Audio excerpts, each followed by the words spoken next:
We're listening to Richard Dawson, End of the Middle, and like every Richard Dawson album before it, it's blooming genius. Whether it's my favourite or not, I don't know yet. It's certainly up there. Boxing Day Sales, track 5 is where we are. It's the first song I heard from the project, and I wasn't immediately blown away, but like all of his songs, they grow on me. But still not a standout on the album. Love the sax solo, the simple effortness and the beauty of it. Taking the mundane and turning it into social commentary.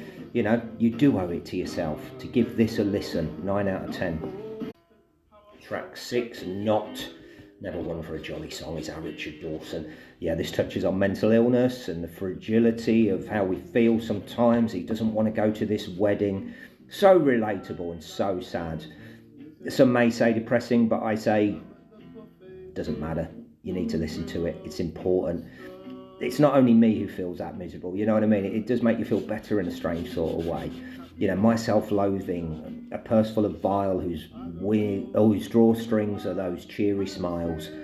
Lyrics like that, nobody else writes them. He says them better than I do though. But yeah, 9 out of 10, beautiful. Track 7, Polytunnel. Even when I don't agree with him, I feel him. I hate gardening, always have done. I want to live in a flat forever, me. I never want to garden again. But he obviously enjoys it. Or the character he's singing about does. And yeah, the way he sings Polytunnel is worth a 10. It's probably the word I sing the most after listening to this album. That's always going through my head. Polytunnel. Yeah, there's of course a touch of sadness, the loss of his wife. It's what Richard does, but he can deliver a line that just hits the heart and soul. Bang.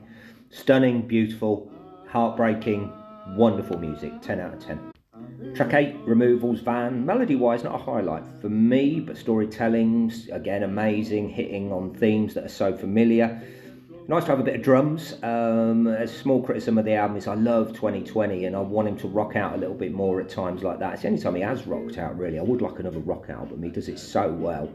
But folk is his first love, so you stick with it.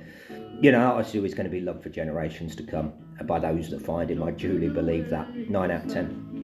And the 9th and final track, More Than Real. A bit different for Richard, this one. It's got a sort of Phil Collins feel to it, you know, but I don't know if Phil ever wrote a song about his dad dying, but not a song that stood out, actually, really. Love the other singer on it, Sally Pilkinson. She sounds great, a little bit like the Thanks, but yeah, and 2 works well, but 9 out of 10. But overall, I cannot underestimate how important Richard Dawson is and how much you need to listen to all of his albums since Peasants, certainly.